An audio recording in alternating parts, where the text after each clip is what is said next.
Now, just a message to any and every young rapper out there who's trying to make it in this rap game. Whatever you do, there's something I want you to study very deeply. Now, I would call this something somewhat of a guideline, something that's gonna put you in the right direction and most importantly, make you stay in that direction. What exactly am I talking about though? That something that I'm talking about is 1985 by J. Cole. The 1985 effect has, for the second time, proven itself to be an actual thing. This video was actually inspired by Smokepurpp. The young Florida rapper recently released an album titled Florida Jit, and some of you probably might know exactly what I'm gonna be talking about. At this very moment, Smokepurpp is the rapper a lot of people in the hip-hop community are making fun of. The reason for that is because his album didn't do all that well. Despite having some heavy hitters as features like Denzel Curry, Jack Harlow, and Rick Ross, and of course his friend Lil Pump, the first week sales of the album ended up being 5,000 copies. It's honestly been a while since I've seen numbers that are at this low of a level. The last time I remember that happening was when Tyga did a little over 2,000 copies back in 2015. There's so many things I want to lay out on the table regarding this topic, but let's start with the first point, which is the word fanbase. Smokepurpp has 4+ million followers on Instagram. Now, a rapper like Smokepurpp selling 5,000 copies first week tells me one thing and one thing only. There's a lack of a fan base when it comes to him. He's not the only rapper who has this issue. More than any time in hip hop, this is very common right now. So many rappers are popping off left and right. They're getting hundreds and thousands of followers in the matter of weeks, and then fast forward to when they actually drop an album and their so-called fans aren't really there to support them. And that's because they're not really fans, they're just followers. And there's a really big difference between Instagram followers and actual fans. Right now, we're living in an extremely viral time. Things are moving faster than they've ever been moving. Smokepurpp is of course someone who has benefited from this. He of course took off back in 2017 alongside Lil Pump. Coming up, both of these guys were viewed as a duo, the two poppin' and young Florida rappers who were on their way up together. We all saw how this movie played out though. Lil Pump absolutely blew up with Gucci Gang and kind of left Smokepurpp behind. Definitely not the best place to be in. What happens when one of the acts starts packing his bags, figuratively speaking, and leaves the other one behind? I want to emphasize this one thing. The way you come into the game is usually how things end for most rappers. The popping rapper trap, you've heard me use this term throughout my videos because I see how it's affecting these young rappers. That's exactly where someone like Smokepurpp is at right now. I want you to realize that Smokepurpp was a rapper who was extremely heavy on the antics when he was first taken off. After all, he was close friends with the antics king, which is Lil Pump. And on top of that, he was also one of the leaders of the whole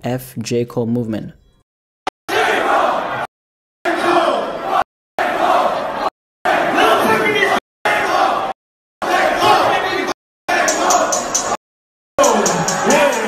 What you heard right there was Smokepurpp leading an J. Cole chant at one of his shows right after KOD by J. Cole dropped. 1985, I Arrived. The moment J. Cole very gracefully responded to Lil Pump after Pump dissed J. Cole several times and even once during that period recorded a diss track aimed at him.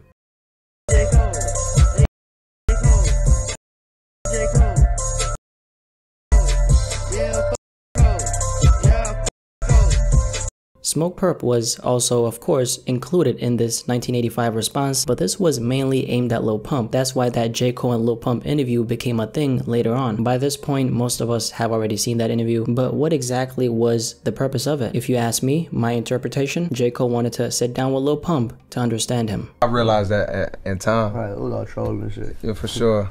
But I mean, at work, once you seen it started picking up, you had to be like, oh yeah, I'm about to run with this. Like, this was Cole picking Lil Pump's brain on the true motives behind him leading that J. Cole movement. Lil Pump specifically stated in this interview, right before this part that I played you, that he was strictly trolling during that time. Despite this being obvious to most of us, I think the most interesting thing about Pump being face to face with the same man he was very unnecessarily disrespecting on social media was seeing the contrast between his energy on camera versus in real life. Wow, you get so much props. You just a 17-year-old. Lame ass jit. I ain't worried about none of you old heads. I ain't with none of that lyrical. I just be having fun with what I do. I think J. Cole played his role in this interview really well. You gotta keep in mind, there was a purpose behind it. Apart from the understanding part of things, there was also another aspect, education. Did you even think it would get to the point of even this, where it's like, or where we would have a conversation, like, Never.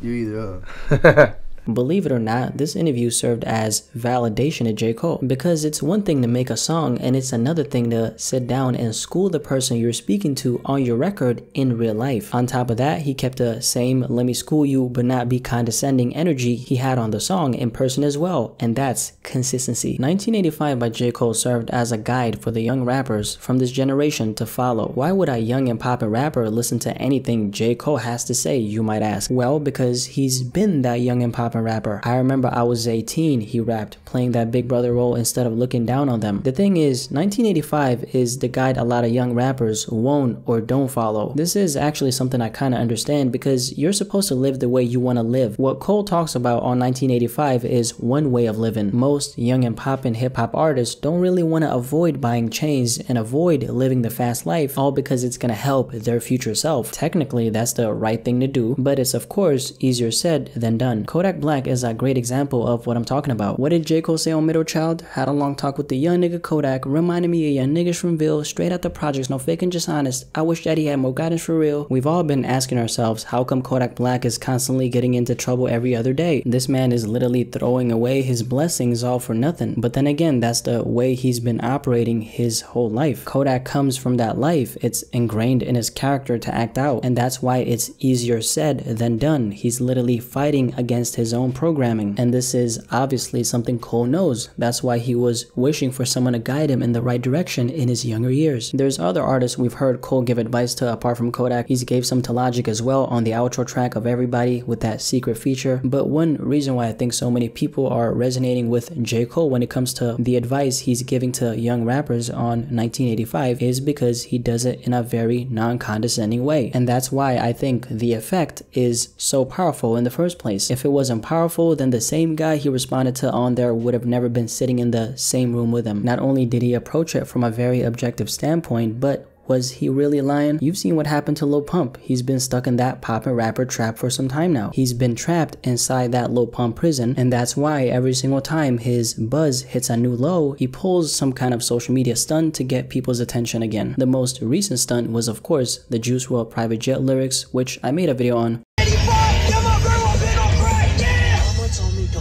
School on a Percocet, like Juice WRLD, 70 pounds on the private jet.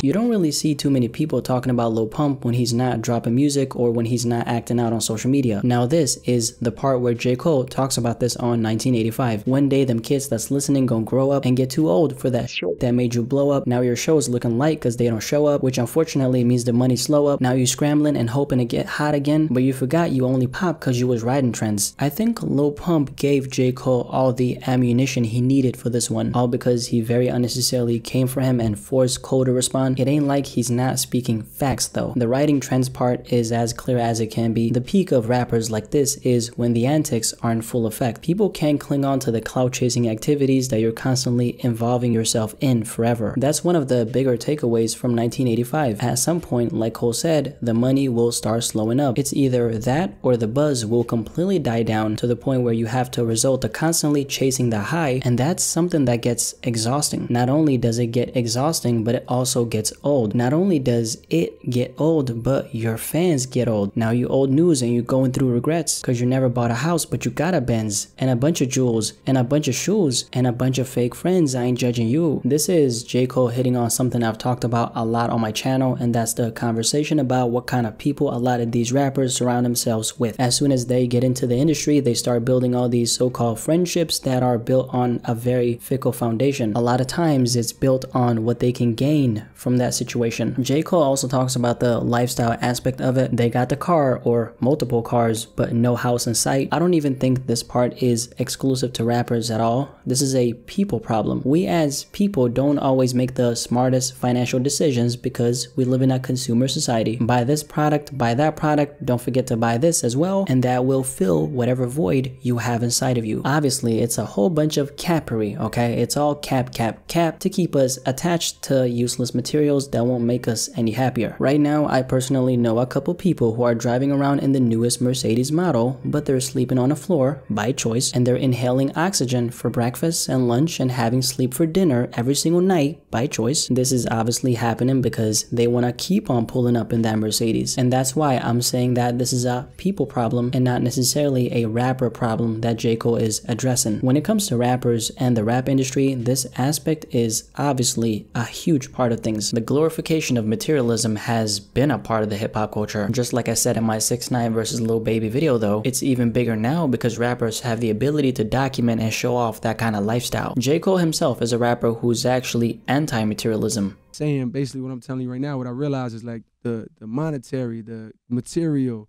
even the success and like the things that you place your importance on never can satisfy you and ever make you happy because they never end. There's no amount of money that will ever make you stop if money is what you care about. You'll keep going. Oh, I got $1 million, gotta get 10, got 10, gotta get 100, got 100, gotta get 5, got 5, gotta get $1 billion. If it's cars, you'll never have enough cars. If it's women, you'll never have enough. You'll be chasing them forever. If it's success, you can never get enough of that. I realize that. It's like, it doesn't stop. It keeps calling you. It's like a drug. It's a hamster wheel. It's a hamster wheel. And it's like... The only reason why this is the case though is because he himself went through a little phase of being that rapper who rocked chains and expensive designer clothes. It's never really been a part of his image as a rapper, but that phase does exist, which is the point. Nowadays though, we know that he doesn't place too much or any value for that matter on material possessions. On his classic Forest Hills Drive album he dropped in 2014, he talks about this on the track Yours Truly, the song where J. Cole flips the script on everyone and glamorizes the struggle while distancing himself from the flashy lifestyle. I think him, once again, bringing this up on 1985, but directing this knowledge to his fellow rappers is very congruent with the kind of person he actually is. Him pretty much saying all this years before on, for example, Yours Truly is highly consistent with the advice he's giving on 1985. And I think this is something that makes the rappers he's speaking to more receptive towards the message. He's been on both sides. He knows that it's gonna lead to a dead-end road at the end. This is an aspect of this conversation I really want to emphasize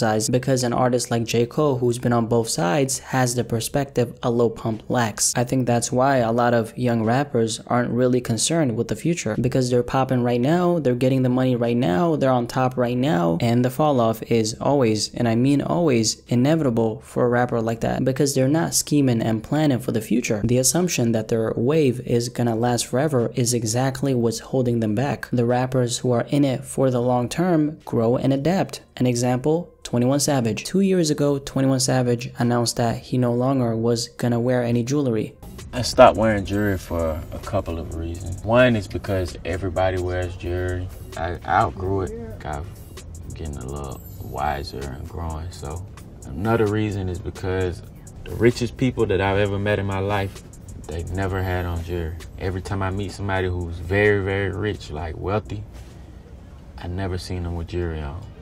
He's actually been consistent with this. Looking at his Instagram, he hasn't really been messing with the jewelry like that. Apart from earrings and watches, which isn't much, he's been sticking to his words. I think there's two kinds of rappers in the industry, the ones who get wiser and the ones who get foolish. A good example of getting wiser is 21 Savage, and 1985 is definitely not talking about the rappers who grow and evolve. It is, however, directly addressing the rappers who go in that other direction. By the way, just to make something very clear, there's nothing wrong with a rapper wearing jewelry. I got some myself. Gotta stay icy, gotta stay clean. You gotta stun from time to time. Yes sir. I'm more so laser focusing on the growth and mentality aspect, and that's why the fall off is inevitable for a rapper who doesn't evolve, who doesn't grow, and who chooses to ignore the reality of the things Cole is hitting on. And the thing is, a lot of them don't willingly ignore reality. They're simply not aware of the pitfalls. Lil Xan most likely wasn't aware of how his management was gonna end up controlling him when he got signed. Lil Pump most likely wasn't aware that all the social media stunts he was pulling when he was blowing up were eventually gonna become old to people. Smokepurpp most likely wasn't planning on selling 5,000 copies first week 3 years ago. The point is, these aren't things that you plan for, and that's why they're the pitfalls of the rapper journey. The 1985 effect is a very simple concept. It's when a young rapper is reckless with their career. They don't see the dangers zones they can fall into if they're not careful and don't make wise decisions for themselves. 1985 by J. Cole paints this reality very vividly, and this reality seems to grow stronger and stronger as time goes on. And in this case, we already have 2 confirmed casualties. The victims are Smokepurpp and Lil Pump. And like I said earlier in the video, 1985 is a guideline. This is a song on how any young and poppin' rapper should preferably navigate through the rap game. I'd be lying if I said that I believe every rapper can operate this way, but one thing I do believe 100% is the fact that you guaranteed will be better off if you do. If I had to summarize this effect in one sentence, 1985 is about how to build a long-lasting career as a young rapper by consciously avoiding all the dangers and the pitfalls that come with being in that position. In the future, you're gonna see a whole lot of cases that once again validate everything Cole is talking about on the song. After all, there's an abundance of young rappers who are blowing up left and right, and the lyrical content in 1985 is very relevant to most of them. But yeah, the 1985 effect presented by J. Cole featuring me. But what do you personally think about this entire topic though? Do you think that the 1985 effect is something that actually exists? Definitely let me know in the comment section below and let's have a discussion about this.